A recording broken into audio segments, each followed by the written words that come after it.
저는 국민대 SSK팀에서 기후변화 관련 경제 연구를 하고 있는 연구교수 이상아입니다. 제가 전공하는 것이 게임 경제학에서 게임 이론 부분을 전공해서 지금 현재 하고 있는 연구인 기후변화와 게임 이론을 연관지어서 오늘 강의를 준비했습니다. 기후변화 완화예요. 기후변화 미티게이션인데 얘는 전 지구적 공공재 글로벌 퍼블릭 굿에 해당합니다. 공공재는 비배제성과 비경합성을 가진 재화 혹은 서비스를 뜻하는데, 비배제성은 원한다면 모든 사람이 이제 이 공공재를 쓸 수 있다라는 것, 이 재화를 사용할 수 있다라는 개념이고, 비경합성은 어떤 한 사람이 이 재화를 사용한다라고 해서 다른 사람이 그 재화를 사용하지 못하면 경합성이 있는 거고, 비경합성은 한 사람이 이 재화를 사용하는 것이 다른 사람의 재화 사용을 막지 않는 그런 성질을 가진 것이 이제 비경합성이고, 그래서 비배제성과 비경합성을 모두 가진 재화 혹은 서비스가 공공재입니다. 여기에 이제 전 지구적 글로벌이라는 표현이 붙는 것은 이 기후변화 완화라는 애가 모든 국가와 사람들에게 외부 효과를 발생시키기 때문에 단순히 그냥 공공재가 아니라 전 지구적인 엄청나게 큰 영향을 가지고 있는 공공재다라고 해서 전 지구적 공공재라는 개념으로 이제 분석이 됩니다. 공공재 관련, 그래서 기본적으로는 어쨌든 공공재여서 공공재 관련 게임 이론 연구에 대해서 이제 소개하는 시간을 가지려고 하는데요. 첫 번째로는 이 공공재 관련 연구가 비협조적 게임의 관점에서 분석이 될 것이고, 그래서 이 게임의 참여자들이 이제 서로 독립적으로 의사결정을 내리는 그런 게임을 소개를 할 것이고, 두 번째 관점에서는 이제 게임의 참여자들이 협조를 통해서 의사결정을 내리는 경우도 이제 소개를 하려고 합니다. 그래서 그게 이제 협조적 게임이라고 하는 코퍼레이티브 게임스고, 이제 이 코퍼레이티브 게임스에서 중요한 개념이 이제 코얼리션, 연합의 개념이 중요해서 연합을 유지하기 위해서 어떤 성질들이 필요한가 이런 거에 대해서도 좀 소개를 하겠습니다. 그래서 먼저 이제 가장 기본적인 기초적인 게임 이론 모형으로 이제 이 공공재 기후변화 완화가 어째서 공공재의 성격을 가지게 되는지를 소개를 하려고 하는데요. 게임 이론을 조금만 들어보신 분이라면 잘 알고 있을 모형인 죄수의 딜레마라는 게임이 있습니다. 그리고 이 기후변화 완화를 이제 이 죄수의 딜레마의 세팅에다가 집어넣는 거고요. 이제 실제로 경기자들이 죄수가 되는 것은 아니고, 이게 죄수의 딜레마와 비슷한 결과를 낳게 된다라고 해서 죄수의 딜레마형 모형이라고 이렇게 이름을 붙여봤고요. 경기자 1과 경기자 2, 아마도 이제 국가가 되겠죠. 보통 기후변화는 이제 국가 관점에서 얘기를 하게 되니까. 그래서 경기자 1과 경기자 2, 국가 1과 국가 2가 두 가지 옵션을 가지고 있습니다. 탄소 배출 저감, 탄소 배출을 줄이려는 노력을 하는 옵션과, 그 다음에 저감 활동이 없이 그냥 지금 현재 상태를 유지하는 옵션을 가지고 있어요. 그럼 그렇게 했을 때 이 테이블은 지금 각 경기자가 선택하는 행동 혹은 전략에 따라서 그 경기자의 페이오프, 보수가 어떻게 되는지를 보여주는데요. 만약에 두 경기자 모두 탄소 배출 저감을 선택할 경우에 이제 보수가 10, 10으로 똑같게 주어지고, 두 경기자 모두 저감을 하지 않을 경우 이제 기후 변화가 심해지면서 보수가 확 줄어서 1, 1의 보수를 얻게 됩니다. 그런데 만약에 한 경기자는 탄소 배출 저감 활동을 하지만 다른 경기자는 그 저감 활동을 하지 않을 경우에 저감 활동을 하지 않는 경기자가 저감 활동을 하는 경기자보다 훨씬 높은 보수를 얻게 돼요. 왜냐하면 탄소 배출을 줄이겠다라는 것은 현재 유지하고 있는 재화나 서비스의 생산 방법을 확 바꾸겠다는 것이고, 그래서 이제 국가에 큰 비용을 발생시키게 되는 거라서 탄소 배출 저감 활동을 할 경우에 이제 보수가 0으로 확 줄어들고, 저감 활동이 없었던 경기자는 오히려 다른 경기자의 저감 활동으로 인한 이제 탄소 배출량이 줄어드는 양의 효과는 누리면서 본인은 이제 비용을 발생시킨 것이 전혀 없기 때문에 보수가 11이 됩니다. 그래서 지금 이 모형의 경우에 우리가 게임 이론에서 가장 여러분이 많이 들어봤을 균형의 개념이 내쉬 균형인데요. 이 모형의 내쉬 균형은 저감 없음이 됩니다. 그러니까 경기자 1과 경기자 2 모두 저감 활동을 안 하는 선택을 하는 것이 내쉬 균형이에요. 왜냐면 지금 경기자 2가 만약에 예를 들어 탄소 배출 저감 활동을 한다 그러면 경기자 1은 탄소 배출 저감과 저감 없음 중에 보수를 비교했을 때 10과 11을 비교해서 저감 없음이 더 좋고, 그다음에 경기자 2가 저감 없음 활동을 택한다라고 해도 경기자 1이 0과 1의 보수를 비교해서 저감 없음이 가장 더 좋기 때문에 언제나 이제 저감 없음을 선택하는 것이 각 경기자에게 최선의 전략이 되고, 그래서 내시 균형 자체도 저감 없음이 됩니다.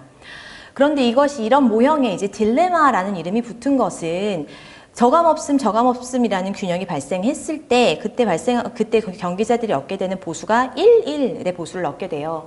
그런데 만약에 두 경기자가 모두 탄소 배출 저감 활동을 했다면, 그래서 두 경기자 모두 탄소 배출 저감을 선택했다라고 하면 그때 보수가 10이 돼서 훨씬 좋은 결과를 낳게 되죠.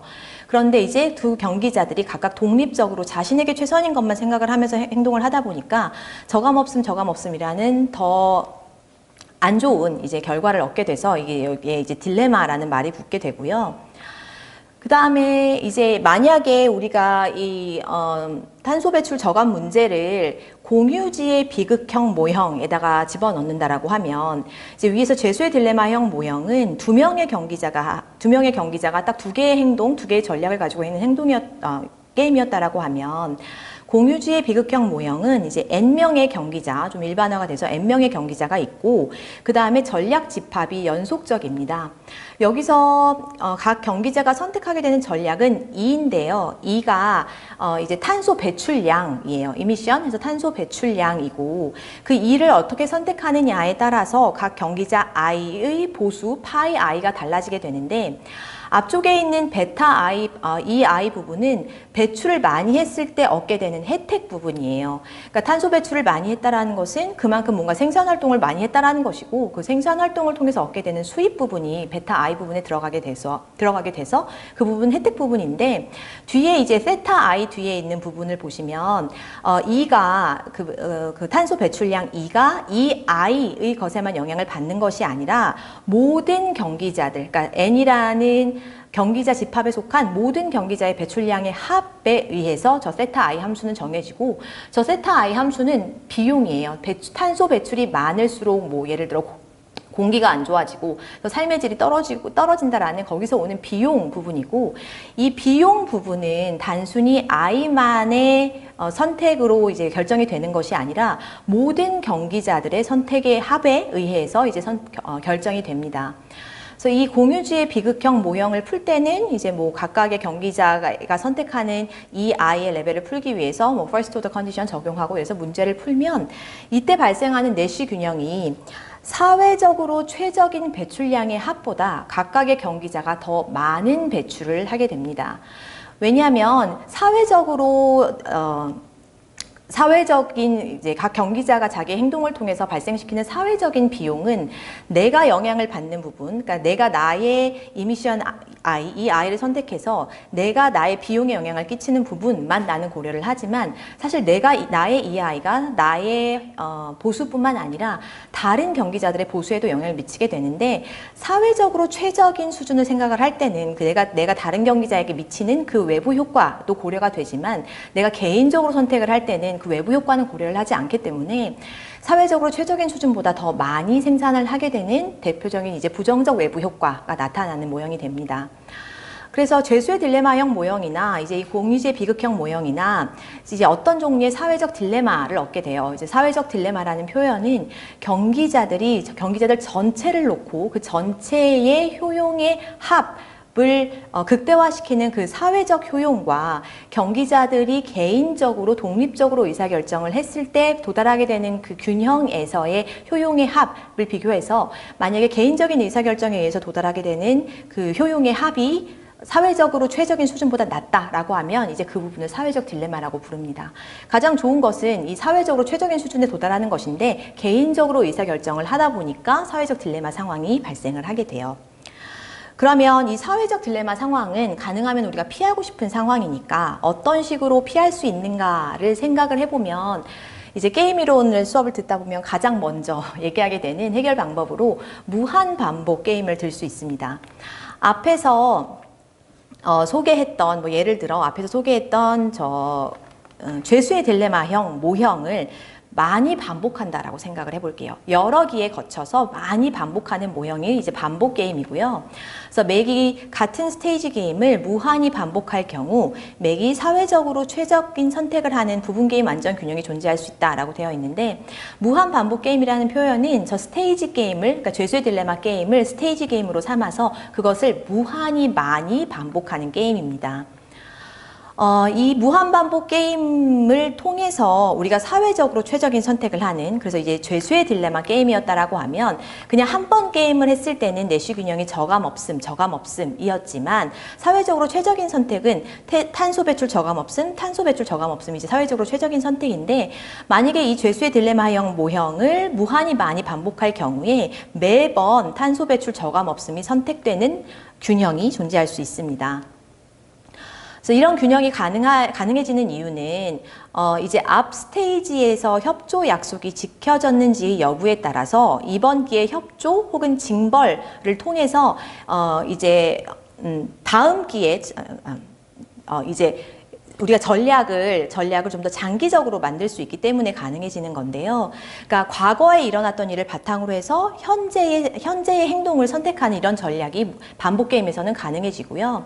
그래서 만약에 앞에서 탄소 배출 저감이라는 저 협조 약속이 지켜졌다라고 하면 이번 기회도 마찬가지로 협조 약속을 지키고, 만약에 저 협조 약속이 지켜지지 않고 뭔가 다른 형태의 상황이 발생했다라고 하면 이번 기회에 이제 앞에서 얘기했던 그 내시 균형을 징벌로 사용하게 되는 이런 전략을 통해서 우리가 매기 사회적으로 최적인 선택이 발생하게 할 수 있습니다. 그런데 이 무한반복 게임에서 저 사회적 딜레마가 해결되기 위해서는 이 경기자들이 미래 보수를 충분히 중요하게 여겨야 해요. 왜냐하면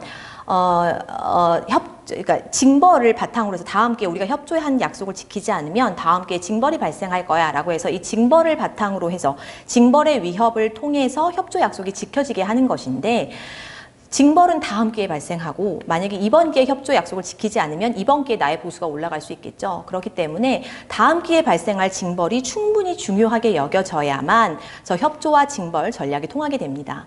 그래서 이거를 위해서는 미래 보수를 충분히 중요하게 여겨야 해요. 사실은 이 무한반복 게임에서 저 협조 약속이 지켜지도록 하게 하는 전략이 여러 가지가 있습니다. 이제 가장 대표적인 것, 가장 쉬운, 분석이 쉬운 전략이 이제 그린 트리거 스트래터지라고 하는 방아쇠 전략이 있고요. 그 다음에 tit for tat이라고 하는 이제 지난번 기회에 상대가 했던 행동을 이번 기회에 내가 하는 전략이 tit for tat이거든요. 근데 여러 개의 이제 실험 페이퍼들에서 보면 가장 효과적인 협조 유지 전략이 이제 tit for tat이라고 합니다. 그러니까 이거는 만약에 지난 기회 협조가 지켜졌다라고 하면 상대도 협조를 한 거고 나도 협조를 한 거니까 이번 기회 나의 전략도 지난 기 상대의 전략이었던 협조가 그대로 되겠지만, 만약에 지난 기회 나는 협조를 했는데 상대는 뭔가 협조를 하지 않고 다른 전략을 취했다, 다른 행동을 했다라고 하면 지난 기회 나의 페이오프는 내려갔을 것이고 상대의 페이오프는 올라갔을 건데, 이제 이번 기회 tit for tat 전략에 의해서 내가 이제 상대가 지난 기회에 했던 것으로 인해서 나의 보수가 올라가고 상대의 보수는 내려가게 되는 이런 결과를 얻게 되고요. 이것이 이제 가장 여러 차례 실험을 통해서 봤을 때 가장 효과적인 협조 유지 전략으로 알려져 있습니다. 그런데 문제는 사실은 이 무한반복 게임을 우리의 기후변화 상황에 그대로 적용하기에는 좀 문제가 있어요. 이제 이 무한반복 게임은 반복 게임이라는 그 표현에서 알 수 있듯이 매기 똑같은 스테이지 게임이 반복이 돼야 합니다. 그러니까 매기 똑같은 전략과 그 다음에 똑같은 보수를 가지고 있어야 하는데, 문제는 이제 탄소 배출 정도는, 과거의 탄소 배출이 얼마나 됐느냐는 미래의 이제 게임을 바꿀 수 있어요. 과거에 탄소 배출이 많이 됐다라고 하면 이번 기 나의 보수에 그게 영향을 미칠 수 있게 되죠. 그래서 과거의 탄소 배출의 정도가 이번 기 나의 보수를 바꿔버릴 수 있기 때문에 사실은 엄밀하게 얘기해서는 이 이론적인 이 무한 반복 게임의 세팅에 완벽하게 이제 맞는 경우는 아닙니다. 그래서 사회적 딜레마를 해결하기 위한 또 다른 쉬운 방법? 쉽다라면 쉬운 방법이 이제 투표를 통한 방법인데요. 비협조적 행동을 기본으로 삼고, 그 앞에서 얘기했던 그 죄수의 딜레마형 게임에서 이제 저감 없음이라는 그 비협조적 행동을 기본으로 삼고 이게 이제 디폴트가 되고요. 근데 이제 협조 행동을 택할지, 그러니까 협조 행동이라는 것은 저감 활동을 하는 것이죠. 그래서 탄소 배출 저감을 하는 거가 이제 협조 행동이 되는데 그 협조 행동을 택할지의 여부를 투표를 통해서 결정을 하는 거예요. 그리고 투표를 통해서 결정이 된 내용을 모든 경기자가 다 따라준다라고 가정을 하는 겁니다. 그러면 비협조적 행동을 기본으로 삼고 협조 행동을 택할지의 여부를 투표를 통해서 결정할 경우 균형에서 협조 행동이 발생할 수 있습니다.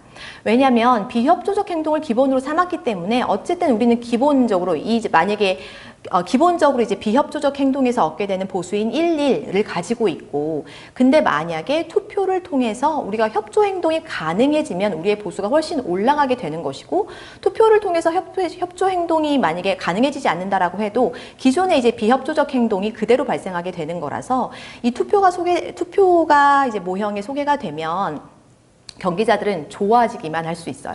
그래서 균형에서 협조 행동을 발생시킬 수 있습니다. 각 경기자가 그러면 우리가 투표를 통해서 같은 행동을 하기로 결정을 한 상태니까 탄소 배출 저감 여기에 이제 얘의 투표를 할 수 있습니다. 그래서 투표의 결과에 따라 경기자들이 동일한 행동을 선택하게 되고요. 이 투표를 이제 게임에다가 적용을 시키면 원래는 이것이 우리가 기존에 이제 그 죄수의 딜레마형 게임이나 아니면은 공유제의 비극형 게임이나 전부 다 비협조적 게임이었거든요.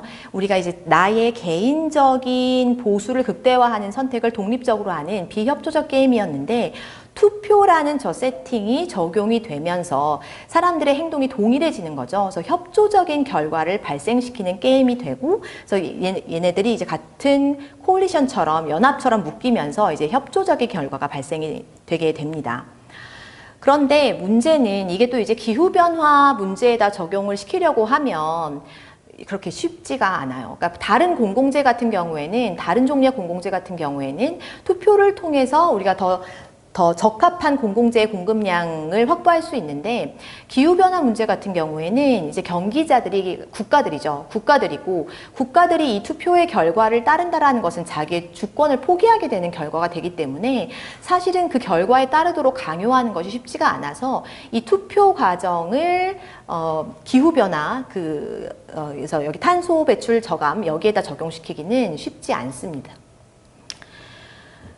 그래서 그럼 기후변화라는 이 세팅에 적용시키기 적합한 어떤 게임이 어떤 것이 있겠느냐, 그러면서도 사회적 딜레마를 해결할 수 있는 그런 종류의 게임이 어떤 것이 있겠느냐를 해서 이제 처음 논의가 된 것이 1994년에 있는 베럴스의 모형인데요. 여기 그 모형에서는 이제 3단계 전개형 게임으로 이제 3단계 전개형 게임으로 이제 모형이 전개가 되고요. 죄수의 딜레마 모형을 활용하고 그다음에 이제 2명의 경기자가 있는 경우를 가정을 합니다. 첫 번째, 1단계에서는 모든 경기자들이 일단 트리티에 어떤 조약에 참여할지 말지, 조약에 참여하겠다고 사인을 할지 말지 그 여부를 결정을 하고요, 동시에.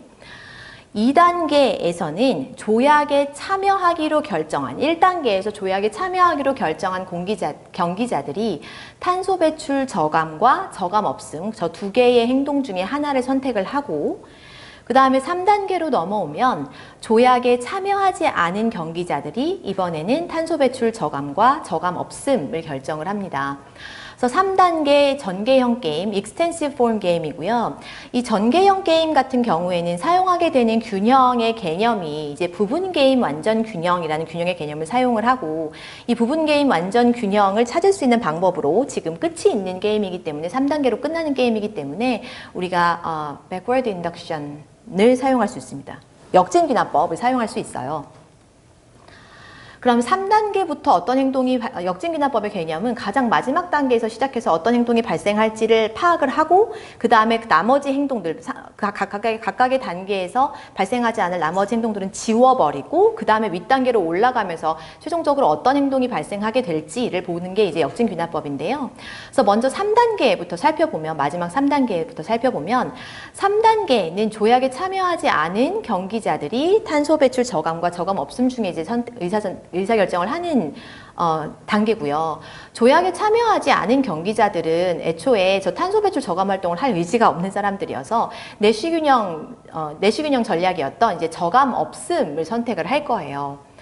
그럼 이제 3단계에서 조약에 참여하지 않은 경기자들이 저감 없음을 선택할 것이라는 걸 알고 2단계로 올라가 보면 2단계는 이제 과거에 어떤 일이 발생했느냐에 따라서 상황이 좀 달라지게 되는데 1단계에서 조약 참여 여부를 모든 경기자가 결정을 하죠. 그러면 조약에 모든 경기자가 참여했을 수도 있고 1단계에서 아니면 조약에 참여하지 않은 경기자가 있을 수도 있습니다.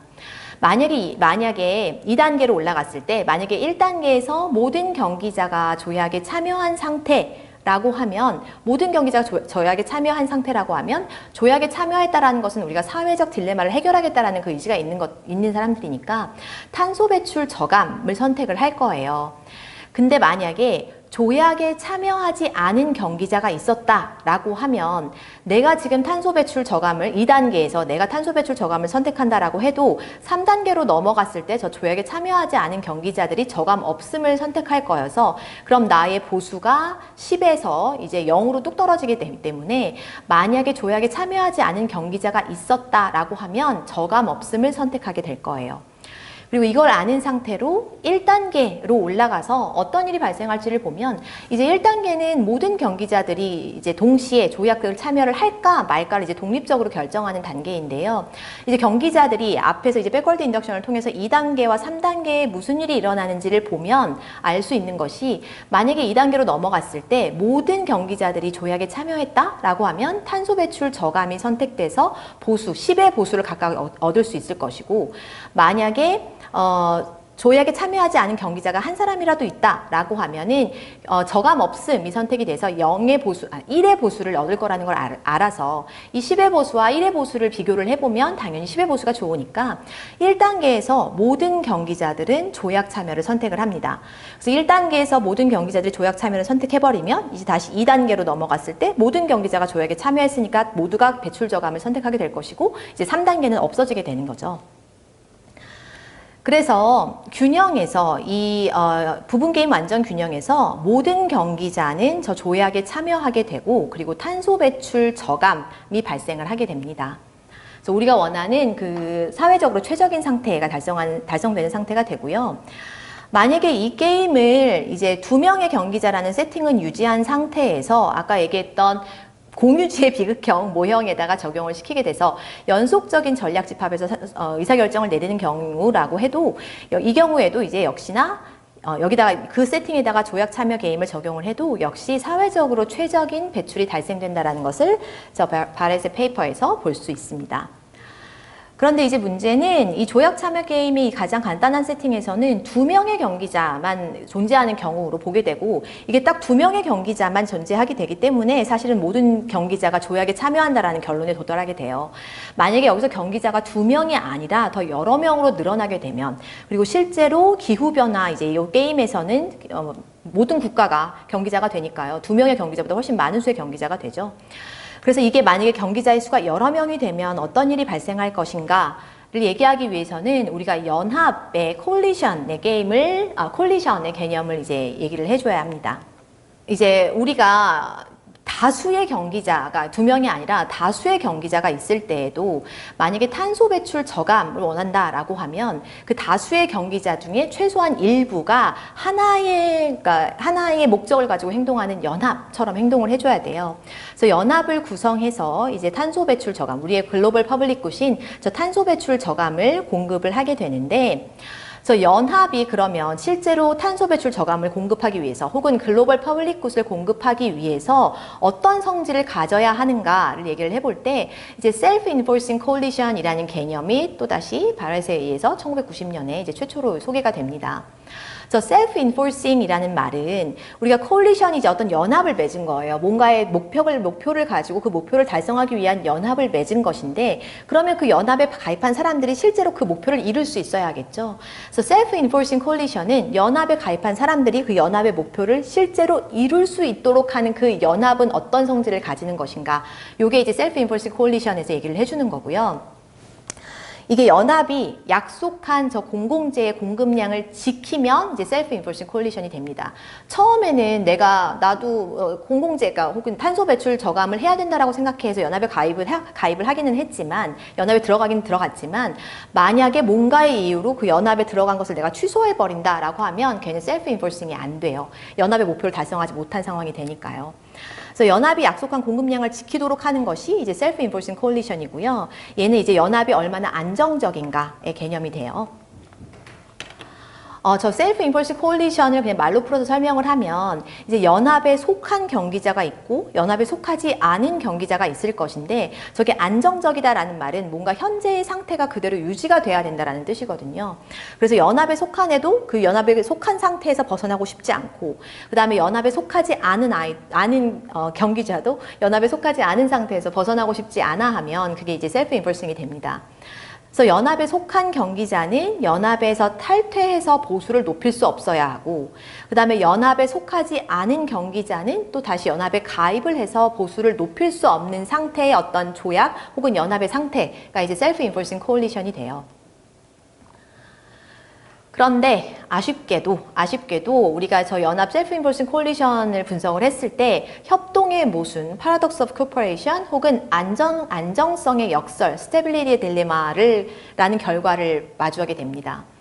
그래서 안정적인 연합, 저 셀프 인포싱 콜리션은 연합이 없을 때, 연합이라는 개념이 없고 모두가 독립적으로 의사결정을 내릴 때에 대비해서 딱히 큰 양의 후생 효과를 주지 않아요. 그러니까 우리가 모두가 독립적으로 의사결정을 내릴 때 보면 뭔가 사회적 딜레마가 발생을 하는 상황이었죠. 사회적으로 옵티멀한 최적인 그 상황이 발생하지 못하는 결과였는데, 연합을 통해서 우리가 사회적으로 최적인 결과를 달성하려고 해도 만약에 그 연합이 셀프 인포싱 해야 한다라고 하면, 연합이 유지되어야 하고 안정적으로 유지되게 하려고 하면 그 안정적인 연합을 우리가 가지고 생각을 했을 때에는 그 연합이 없을 때에 대비해, 모두가 독립적으로 의사결정을 내릴 때에 대비해 양의 후생 효과가 그렇게 크지 않다라는 결론이 있습니다.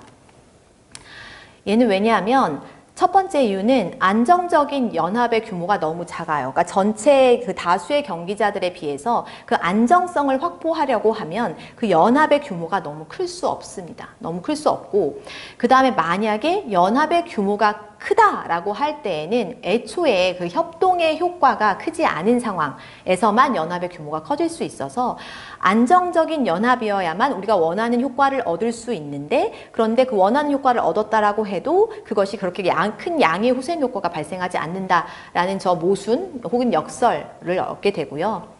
그래서 당연히 이제 코퍼레이티브 게임 티어리의 상당 부분은 이제 이 협동의 모순, 안정성의 역설을 없앨 수 있는 방법이 무엇일까에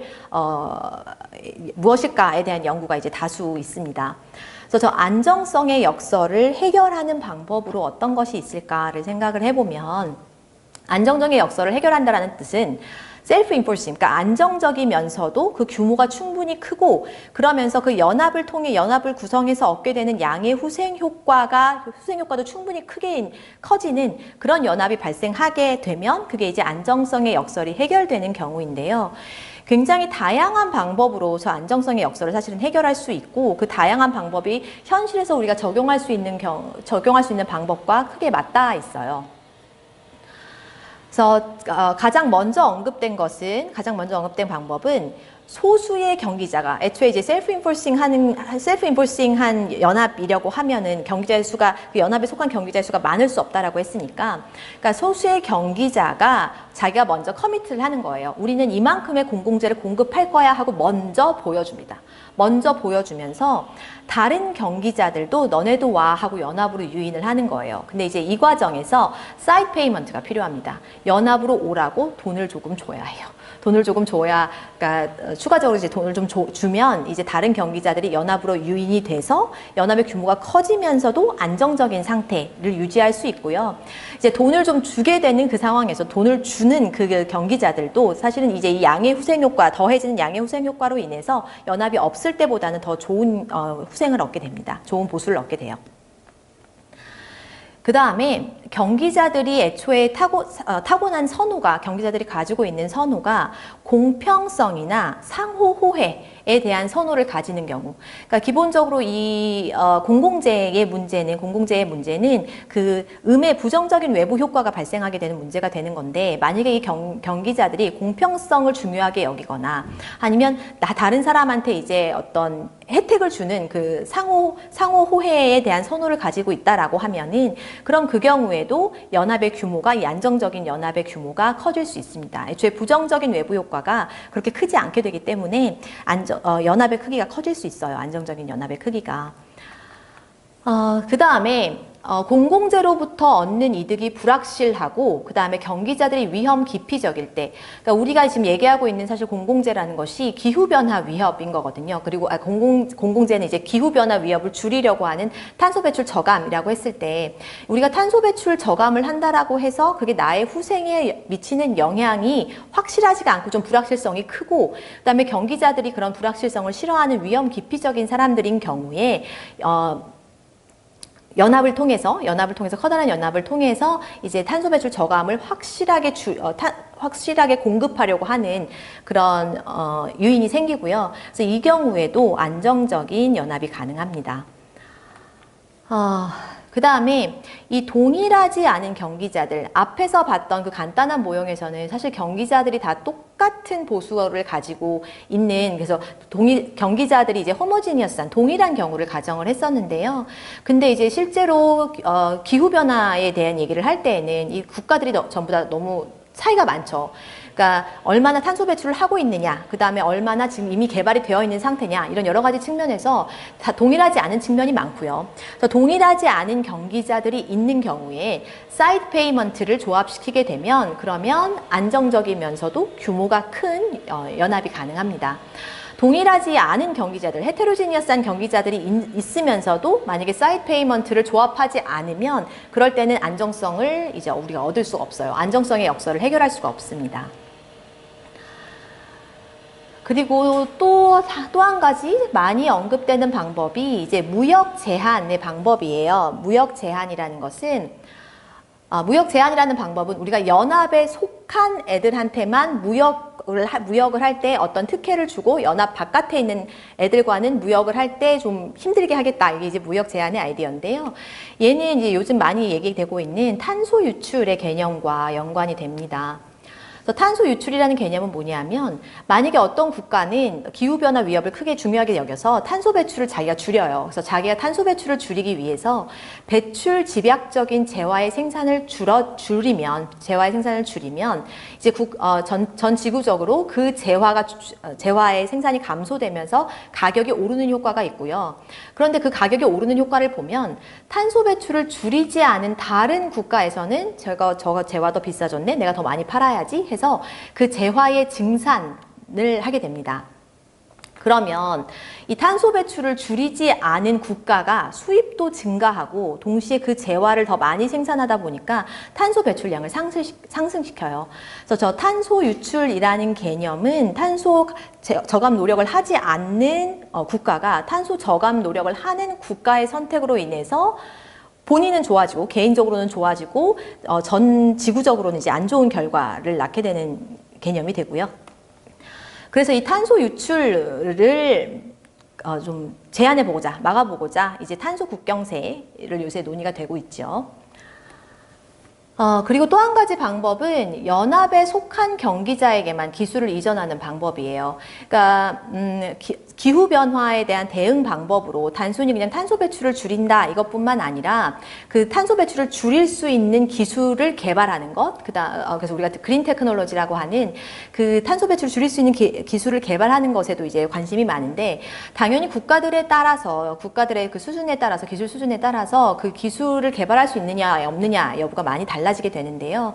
만약에 그 그린 테크놀로지를 개발한 어떤 국가가 이 연합에 속해 있는, 같이 우리가 탄소 저감을 위해서 노력하는 이 연합에 속해 있는 경기자들에게만 기술을 이전하겠다라는 이런 아이디어가 이제 우리 연합의 조건 중에 하나로 들어가게 되면, 그 경우에도 안정성의 역설이 이제 해결되는 효과가 있습니다.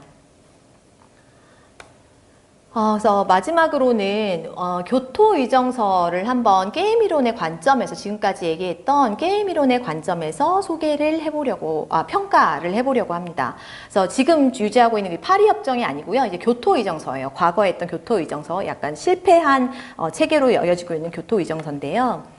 교토의정서는 1997년에 제3차 유엔 기후변화 협약에서 채택이 됐고요. 채택이 됐고, 이제 그 주요 내용을 보면, 전체 국가들 중에 딱 38개 선진국에게만 확실한 감축 의무를 지웠고요. 그 다음에 개도국에게는 감축 의무를 부과하지 않았습니다. 그냥 권고사항만이었고, 그 다음에 감축 의무를 부과하지 않았어요. 그러니까 그러다 보니까 당연히, 무임승차 유인을 없앨 수가 없었죠. 그러니까 선진국은 의무가 있으니 줄이려고 노력해야 하지만 개도국은 아무 그런 유인이 없고, 그다음에 선진국이 탄소 배출량을 줄이고 있으니 이제 개도국 입장에서는 나는 그럼 더 많이 생산을 해서 탄소 배출 조금 더 많이 해도 되겠다라는 이제 무임승차 유인이 생기게 됐고요. 그 다음에 또 국가 간 사이드 페이먼트도 없었어요. 그러니까 만약에 개도국에게도 의무는 아니지만 이 개도국이 만약에 감축을 위한 어떤 행동을 하겠다라고 하면 사실은 이 감축을 위한 행동을 개도국이 하려고 하면 굉장히 많은 비용이 발생하게 되는데, 이 선진국에서 이 개도국한테 어느 정도 비용 지원을 해줘야만 사실은 감축을 해볼까라는 생각을 할 수 있게 되는데요. 근데 교토의정서는 이 사이드 페이먼트에 대한 언급이 없었어요. 그래서 국가 간 사이드 페이먼트가 없는 상태여서 정말로 더더욱 무임승차 유인만 강해져 있게 되는 경우였고요. 그 다음에 징벌적이었습니다. 그러니까 38개 선진국한테 감축 의무를 지웠는데, 만약에 이 감축 의무를 달성하지 못할 경우에 특정 징벌이 강해지게 되는 것이 이제 명시되어 있었어요. 그런데 앞에서 얘기하진 않았지만 우리가 안정적인 그 연합을 구성하는 방법 중에 하나로 또 얘기가 되는 것이 징벌을 조금 모호하게 정해 놓는 거예요. 혹은 감축 목표를 조금 모호하게 정해 놓으면 그것이 오히려 더 확실하게 정해 놓은 감축 목표 혹은 확실하게 정해 놓은 그 징벌보다 더 안정적으로 이제 연합이 유지가 된다라는 그런 결과가 있는데, 이제 이 교토의정서에서는 어쨌든 징벌적인 제도를 가지고 있었기 때문에 그 부분에서도 이제 안정적인 연합의 유지가 좀 힘들었어요. 그리고 공약 기간의 종료 시점이 있었고요. 그 다음에 이제 애초에 처음에는 선진국만 감축 의무가 있었는데, 이 첫 번째 종료 시점이 끝나고 나면 그 이후에 이제 2차 공약 기간을 가지자 이후에 개도국까지 참여하는 2차 공약 기간을 계획했지만 많은 국가의 불참으로 불발이 됐습니다. 이제 불발이 된 것이 선진국 입장에서는 내가 1차 시기에 아무래도 대부분의 나라가 그 감축 의무를 다 달성하지 못했거든요. 그 목표를 달성하지 못했기 때문에 징벌을 받아야 하는 차례였어요. 그렇기 때문에 난 여기에 찬성하고 싶지 않아요 라고 해서 이제 그 연합이 깨져버린 것이고요. 그리고 국가 간 사이드 페이먼트도 없었다 보니까 개도국 입장에서도 내가 전혀 어떤 감축 의무를 다하려는 목적이 없었던 것이고요.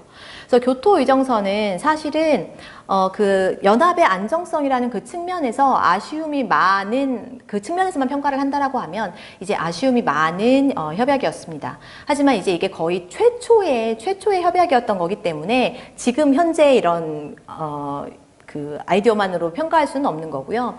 지금 진행 중인 이제 파리 협약이 이제 교토의정서와 비교해서 달라지는 점은 이제 선진국만 감축 의무가 있는 것이 아니라 개도국도 다 포함해서 195개국 전체가 다 감축 의무가 있고요.